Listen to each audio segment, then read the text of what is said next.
All right, gang, Jugs here. We're at Roots Jiu-Jitsu. We're carrying on with our white belt chronicles. This is my first time interviewing a white belt. I'm barely above that myself, so we're gonna go ahead and get started. Here we are. Can you go and tell the world your name? My name is Michael Ramos, 23 years old, and I'm from Trickster. Trickster, yeah. Okay. So 23 years old. Before you started training Jiu-Jitsu, what did you do prior? I was just working from right after high school, just straight into the construction field. I was just trying to get a career out there until, one day my brother called me up. He's like, in Kauai, he's like, bro, you want to train Jiu-Jitsu? I was like, yeah, I'm definitely down. So he called up one of his buddies down at Trickster, and he just hooked me up that same day, and I started training. Okay. So ever since then, it just took off, and I just started going every day. Okay. So you're training at Trickster, you have a construction background. Yeah. Did you have any other physical, did you play sports? I played soccer my whole high school career. I had the chance of going pro, but I tore my ACL meniscus senior year. So I kind of just fell off of that. Oh, shit. Yeah. So I was pretty heavy, hard to come back, and then that's why I just kind of fell into work. When did you have your injury? 2018. 2018. My senior year. So, wow. Okay. Yeah, my senior year. How has that injury affected your training? Jiu-Jitsu training. My jiu-jitsu training, my knees is crapped out. So what you're saying is you have weak knees. I have weak knees. So everyone, you heard it here. You face this guy, kneecaps right there. You know, just kidding. Yeah. So do you think having kind of the weak knees has changed kind of how you train and what you focus on? That's like viewing it as a benefit in a way. Right. That's what I thought. I thought it was just gonna kind of take me down and kind of just mess with my head. But I kind of, the more I learned stuff, the more I learned positions where I didn't have to really put too much stress on my knees. It kind of benefited me. So it's not too much of a stressful thing anymore. Right. Yeah. Which is cool, right? And that's versus how I first started. My mentality was, oh fuck my knees. Right. You look at it as a liability. Yeah. But I think that's what the beauty of jiu-jitsu though is. I learned to work around it. Learned to do different stuff that's not gonna put me in a specific position where I'm like, oh fuck, I gotta worry about my knees. Right. So it helps you focus on other things. Yeah. So it's now, like you said, it went from a liability to an asset. Right. It helps you focus your training. Definitely. Which I think is at that white belt level is really important because it's just so overwhelming of trying to learn everything. Right. Like I remember. I'm like, okay, I need to learn this, and I need to learn that. Then I got to learn this. Wait, what's this? What's that? What's left? What's right? Yeah. So I think actually having kind of that focus in the beginning of like, okay, I know my knees are an issue. Let me work around that. Kind of gave you a nice starting point. Yeah, it does. It kind of just opens your mind up around situations, just not just in jiu-jitsu, but in life and with whatever you do, So. Oh, okay. Pretty solid, Now we're talking. Now we're talking about jiu-jitsu as life because that's my big thing with it. No, yeah, I've noticed that in the first couple months, like 6 months or so. I just kind of like, it's my everyday life. The way I walk through life is like, I've been in situations, how you're stuck in a shitty position. You learn to fucking adapt to it, be comfortable in an uncomfortable position, and I'm always in that situation. So it's like mentally, I'm there, I understand it. I know what to do from there, so. Yeah. So you're learning to be comfortable being uncomfortable. Yes, definitely. Yeah, and I think in anything I do. Yeah. Do you have an example of something recently where you think jiu-jitsu, your time on the mats helped you out on the streets? In general, it's in work, being in situations where I cannot control, when it comes to work. Like fuck, in my head, I'm like, fuck this, I'm gonna just dip, It's like, but then I kind of think, you're in this situation, what you gonna do to get out of it? You're gonna panic and fuck yourself up, or you're just gonna sit there, relax, think, what's the next move? So it's like you're responding versus just emotionally reacting. Yeah. Which I think is a powerful tool in jiu-jitsu too, instead of just frantically frazzing out, right? It's you spaz out, feeling things and making a conscious choice to move forward. Definitely. You're talking about the trades. Has that, being in construction, has that affected or helped or hindered your jiu-jitsu? Like coming into work all tired and bust up, or you got like mega hands that helps you? I look forward to it, bro. Oh really? Yeah. Like after work, you want to just come hit the mats? All day at work, I'm like, fuck, I'm gonna go train after this. Nice. And then you just kind of makes my week go by quicker. And By the way, that's a 23-year-old right there. That's 23 years old. I am 44, so like after work, I always want to crawl into a hole and sleep. So enjoy. I love that. Keep that action going. So, okay, so you've been at Trickster. How long you been there? 1 year. I only trained for 1 year. Yeah. 1 year. 1 year. Or actually, January I'll make a year. Okay. Yeah. Do you have any? So that's your only experience on the mats? You got some pretty awesome stuff in there. Fuck, I'm always getting locked up in fucking triangles and all kind of crap. So and it's every day. So every day the same every thing. day I'm getting So if the fucked same up. thing is happening over and over and over again, Yeah. whose responsibility do you think it is to figure out how to? Oh, mine all day. Yeah. So in that regard, with But at the same time, I kind of like it. I like being put in that situation. I like to learn how to make it get easier. it. Yeah. So what's the lesson you've learned then by putting yourself in those same triangle positions? What's something that you've taken away from that? I'm getting stuck in that position. Yeah, putting yourself in that bad position. Like, what have you learned, or are you continually just getting stuck and not really progressing from there? What's your life advice you'd give you to yourself 3 months ago when you first got put into like a position like that? Fuck, don't panic. Ah, there it is again. Understand where you are, what you're gonna do. Yeah. It's the bottom line. Yeah.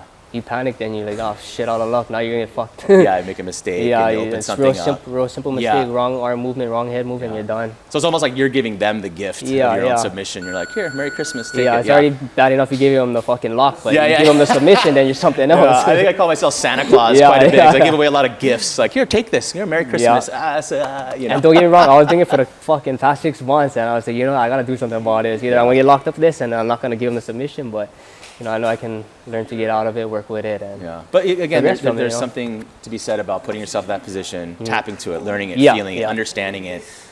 Understanding how you're getting put into it, how to get out of it, all the different angles, right? Yeah. Tapping. It's tapping is a very one. Winning or learning, right? Yeah. You know, it's a common phrase we always like to throw out, right? And I think it's so true. I think we learn our most in our losses, right? Mm-hmm. Oh yeah. Any lessons in defeat that you'd want to share? Humbleness. I humbled every day, and I love it. So what were you like before then? Were you just like full of piss and vinegar? Yeah, before you found jiu-jitsu? before I started training, I was on a lot of like fucking juice. I was just like cranking weights. I was a hothead. And I started jiu-jitsu, and then the first week, I seen a couple guys just getting choked out on my first day. I was like, oh fuck, this is no joke. And then I just saw the momentum. I felt the respect, and I know guys was getting humbled left and right, and I got humbled by 14-year-olds, 13-year-olds, girls. Oh, absolutely. Everybody, Absolutely. And it's badass. It's awesome, right? Yeah, it's real like eye-opener. I'm like, oh fuck, this is a whole new environment, and then just from then on, I just like changed my whole mindset and the way I observe things, and never judge a book by its cover. Who the fuck you're going against. Yeah. So it's just from that, I just opened up my mindset. Crazy. It blows my mind. Yeah. So you mentioned that you used to work out a lot, trained a lot, pound weights. So what was like for you? What was gym culture like? Being in the gym, doing all that, versus training, with us, training at Trickster, which is we love those guys. They're all good friends of ours definitely. too. I feel like there's a lot of similarities between our two academies and the between crews the two of people. gyms. No, not necessarily comparatively, like between the two gyms, but like what is jiu-jitsu life, the community aspect, versus the iron game, when you're lifting and training that way? It's two different games. It's two different games from just going to the gym, pumping weights. You're there for, everyone's there for a different reason. You want to look good. You want to be big. You want to be strong. But in jiu-jitsu, like that's like an escape. Like people want to. They look forward to going. They look forward to go training. They look forward to seeing people react. What is that word? Socializing, kind of. Kind of like therapy. Yeah, like it's a community. You're there not just to get in your work and whatnot. Don't get me wrong, people do that, but from the mats and the gym, it's just two different separate things. It's family, and this is just you're here for just strictly business. Just work, but here it's business also, but at the same time it's family oriented. Everyone is tight. Everybody knows each other. At the same time, everyone's choking each other out, and then we can be laughing 5 minutes later about, What I say, it's 6-minute enemies, lifetime friends, something like that. And I've watched videos, I've heard guys that have been training for so long, I've been seeing this guy for 10 years of my life, every other day, or I've seen guys this 3 years straight, every day I see them, and just listening to that, I was like, wow, it's just a solid bond. It's not what you see in the gym. You see the same guys at the gym, but you don't react to them. Everyone got their headphones everyone's on. kind of in their zone. They got their own mode and whatnot. But when you come over here, everyone's all open arms. Everyone's still sticking cruising, around. Everyone's learning. And we'll be here for another few hours. Same as Trickster. Going over there, we wound up hanging out till like, bro. Our old lady down there, where are we? Grilling in the parking lot. See, that's like just community-wise. It's. it's very open arms, welcoming, and Yeah. that's how it should be. Yeah, and what I think it fits with local culture too. You know, it is family, right? And I think that's what surprised me the most about jiu-jitsu was, you know, initially when I started, I was nervous of like, oh man, I'm gonna go in there and these guys are just gonna pound me into the ground. You know, we're just gonna scrap and I'm gonna get whooped. You know, and people are gonna like, look at you different. who's this guy? You know what I mean? Like everyone puffing up, right? Yeah, I'm thinking that. I walked in and it was like the coolest group. I'm like, I hugged more people that day, you know, like, say talking story after. And I realized, I think and I think this is true for a lot of combat sports too, because I think a lot of us, we don't have to make like we're something else. Because this is the mats are the truth. Yeah, yeah. You know, you got what you got, you're putting out what you got. You know, if you fake it, it's gonna get exposed. Yeah, yeah. Right? You got ego, it's gonna get damaged. Like you said, everyone's served humble pie all day long Every by day. the most unlikely people. Maybe one day you're gonna go without it. Yeah, I'm a big dude I'm getting slaughtered, like you said, by like teenagers and like kids and girls, boys, everything. Everybody. You know, and I don't care. I love it because it's learning from all these different things, right? Art, And everyone's here to share. And I never expected that. And so it was like, it almost sounds cliche, but it's like I joined a gym, but I found a family, you know, like a surrogate family. Because I think what happens is, you know, when we get out of high school and college, we, like you mentioned, we don't get an opportunity to hang out with our homies for all day long like we used to, right? Yeah, yeah. So as adults, a lot of people lose those relationships of the people that you see day in, day out for a length of period, doing something that's fun besides work, school. You know, I'm a parent, so it's like I spend almost all my time with my kids and my family, which I love. You know, but to have this where I can hang out with other parents strangling each other and hanging out, it's a whole different world. So besides, you know, the emotional, spiritual aspects of jiu-jitsu, which I think, again, like you even mentioned it earlier, and I think like the physical work is almost like a tertiary benefit. Like, yeah, we're gonna bust ass and sweat, but the emotional connection and the relationships with people is my biggest draw too. So I think when you said that, I was like, oh, I feel you exactly. That's why I found it. It's like if you know, you know. Yeah, you know exactly. You gotta be here and understand what that means. So I mean, to me, that's like the greatest benefit of jiu-jitsu is the family, the spiritual aspect, the self-care. But if we were to actually just go back to actual jiu-jitsu itself, what would you call, as a four-stripe white belt, incredible guy, but fucking pressure, fast, whoo, boy, this guy, whoo. What would you say is your style as of right now? I'm still trying to figure that out, you know, but... Me too. It's cool.